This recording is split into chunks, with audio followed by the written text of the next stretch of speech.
Pesugihan. Ya, kata ini mungkin tidak asing lagi bagi orang Indonesia. Pesugihan sendiri adalah teknik untuk memperkaya diri secara instan dengan cara meminta bantuan ataupun pertolongan dari makhluk gaib. Pesugihan sendiri di Indonesia memiliki banyak sekali macam dan juga jenis. Di antaranya adalah pesugihan tuyul, pesugihan tali pocong, pesugihan babi ngepet, pesugihan nikah gaib, dan lain sebagainya. Tapi untuk kesempatan kali ini, saya Zen Arkelius akan membahas salah satu pesugihan yang kemarin sempat di-request oleh banyak sahabat Arkelius. Tapi sebelumnya, hai, nama saya Zen Arkelius, VTuber spiritualis Indonesia yang akan menemani malam minggu jomblo kalian dengan kisah-kisah mistis, horor, dan juga creepy lainnya. Tapi buat kalian yang belum subscribe, buruan subscribe channel saya agar kalian tidak ketinggalan konten-konten menarik lainnya dari channel saya. Oke, kalian sudah subscribe? Langsung saja kita menuju pada pembahasan.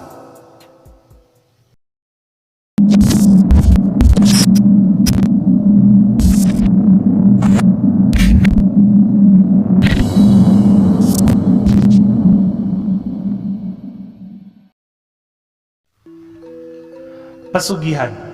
Ya, seperti yang sudah saya jelaskan di awal, pesugihan adalah teknik memperkaya diri secara instan dengan cara meminta bantuan ataupun pertolongan dari makhluk-makhluk gaib.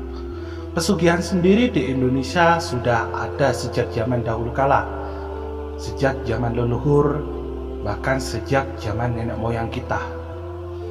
Di beberapa daerah di Indonesia itu memiliki pesugihannya masing-masing dan sebutannya masing-masing.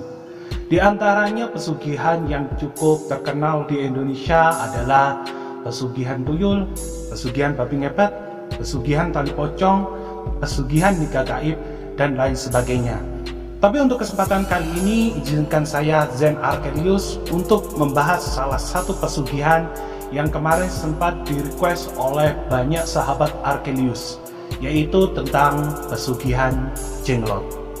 Ya, sebelum kita membahas lebih jauh tentang pesugihan jenglot, saya akan menjelaskan apa sih itu jenglot. Ya, saya akan berasumsi sendiri ya, tapi buat kalian yang ingin berasumsi lebih, boleh silakan tuliskan di kolom komentar. Dan ini asumsi saya pribadi ya, karena ya ini adalah sesuatu yang saya ketahui. Tapi untuk kalian yang mengetahui lebih jauh, kalian bisa berkomentar di kolom komentar, oke? Oke. Jenglot sendiri adalah sebuah boneka yang dikabarkan itu adalah mainan para dukun. Tapi di setiap daerah pasti punya ceritanya masing-masing. Ada yang bilang jenglot itu adalah seorang petapa yang bertapa puluhan tahun, bahkan ada yang dikabarkan sampai 100 tahun, sehingga wujudnya itu berubah menjadi boneka yang kecil. Nah, ada juga yang bilang bahwa jenglot ini adalah perwujudan dari makhluk gaib yang berwujud jin dan berubah menjadi sosok boneka yang cukup menyeramkan.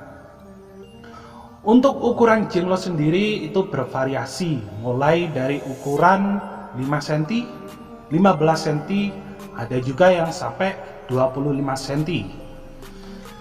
Untuk pesugihan jenglot kali ini memang Zen cuma mengetahui beberapa ya. Jadi sesuai yang pernah Zen jelaskan, Zen itu mengambil sebuah cerita atau sebuah kisah itu dari pengalaman pribadi, tidak mengambil dari artikel-artikel yang ada di website ataupun di Google. Jadi kalau misalnya ada perbedaan tentang kisah atau cerita, itu harap dimaklumin ya, karena apa yang Zen ketahui itu adalah pengalaman pribadi Zen. Jadi kalau misalnya teman-teman ada di daerah lain gitu, Kak, jenglot itu harusnya gini, harusnya gini. Oke, itu adalah kesimpulan yang kalian ketahui, bukan kesimpulan yang Zen ketahui. Jadi setiap perbedaan dari sebuah kesimpulan itu adalah hal yang wajar ya. Jadi harap dimaklumin. Oke, Zen akan membahas lagi lebih dalam ya tentang Jenglot. Kalian sudah mengenalkan tentang Jenglot. Oke, sekarang Zen akan membahas tentang pesugihannya. Pesugihan Jenglot ini memang banyak sekali ya di Indonesia, terutama di tanah Jawa. Untuk konsep pesugihan Jenglot ini membutuhkan sebuah persyaratan, yaitu darah dari orang yang menggunakan pesugihan ini. Jadi misalnya kita melakukan pesugihan menggunakan Jenglot, kita harus mengorbankan darah untuk menjadi makanan dari Jenglot itu sendiri. Tapi Zen saranin buat kalian untuk memperkaya diri, jangan pernah untuk melakukan pesugihan. Karena ya seperti yang kita tahu, setiap pesugihan itu pasti memiliki konsekuensi ataupun resiko yang cukup berbahaya. Bahkan konsekuensi ini bisa menurun sampai anak cucu kita. Mengingat umur atau usia dari makhluk gaib itu lebih panjang daripada usia manusia. Jadi untuk efeknya atau resiko ataupun konsekuensinya itu akan terus-menerus menurun pada anak cucu kita. Jadi buat kalian yang ingin memperkaya diri ya setidaknya kalian harus bekerja keras ya, berusaha dan tidak pernah menyerah ya. Meskipun gagal, kalian harus tetap berusaha, berjuang keras untuk bisa mendapatkan apa yang kalian inginkan. Bukan berarti kalau kalian itu sudah gagal, kalian melewati jalan pintas untuk melakukan pesugihan. Pesugihan memang menjanjikan ya, menjanjikan kita untuk kaya lebih cepat, tapi konsekuensinya itu malah jauh lebih berat. Bahkan kita tidak sempat untuk menikmati kekayaan yang kita dapatkan dari pesugihan, kita malah justru akan merenggut nyawa. Oleh sebab itu, pesugihan itu sangat dilarang ya. Dan meskipun banyak orang tertentu yang memilih jalan ini untuk mempercepat agar orang itu bisa kaya.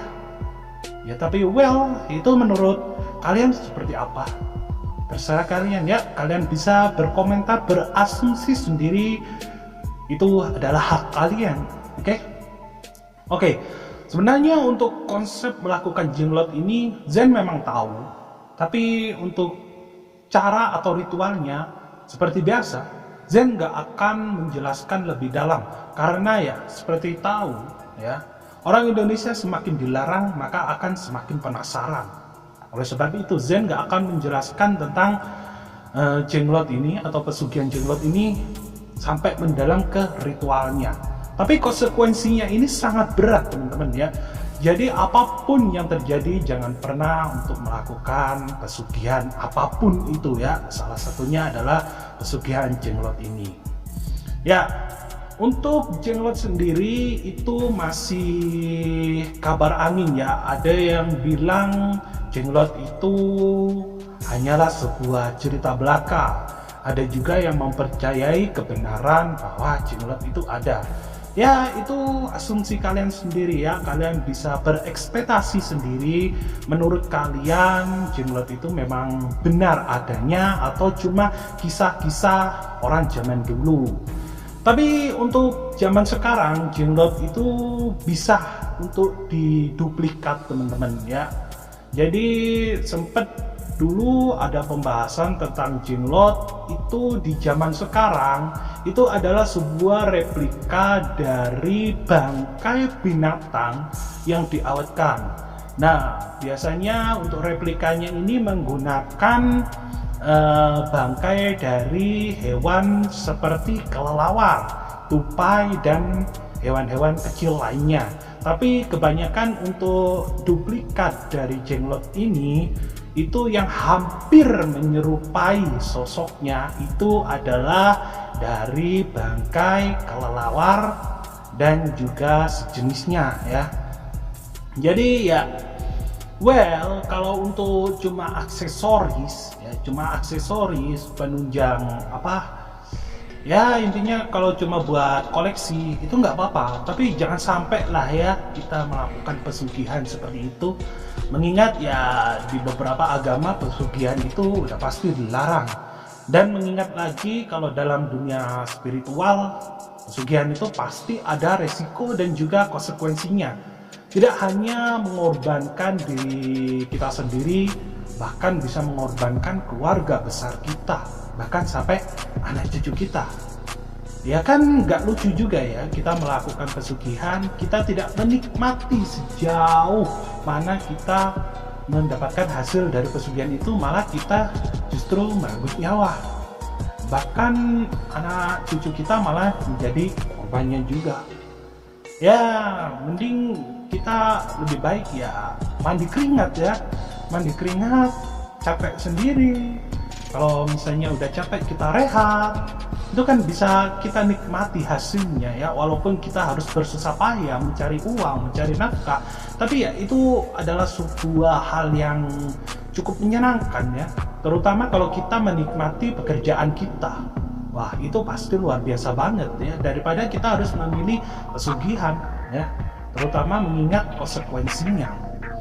Untuk pesugihan jenglot ini ya mungkin cukup pendek teman-teman ya, mengingat ya pesugihan lainnya bakalan keterangannya juga bakalan pendek.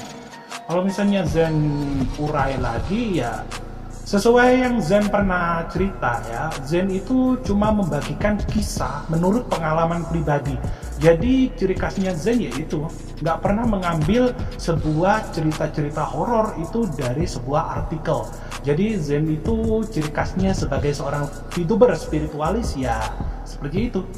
Zen menceritakan apa yang Zen ketahui, dan misalnya Zen tidak mengetahui kisahnya lebih mendalam ya nggak Zen ceritain, bahkan Zen nggak sampai mencari di artikel.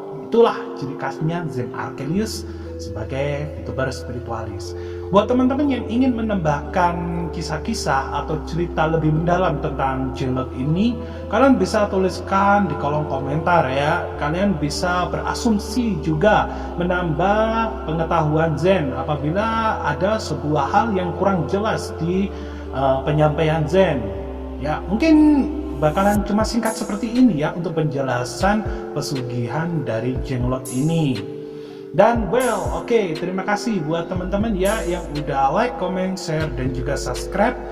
Dan mohon maaf apabila ada kesalahan tentang penjelasan atau bahasa yang kurang sopan ataupun bahasa tutur kata yang sekiranya menyinggung perasaan teman-teman ya. Oke, mungkin segitu dulu untuk pembahasan kali ini, walaupun singkat, padat, tapi semoga bisa menambah wawasan dan pengetahuan kalian tentang dunia spiritual dari saya Zen Archelius. Oke, mungkin sekian dulu dari saya Zen Archelius, VTuber spiritualis Indonesia, mengucapkan see you next time and goodbye.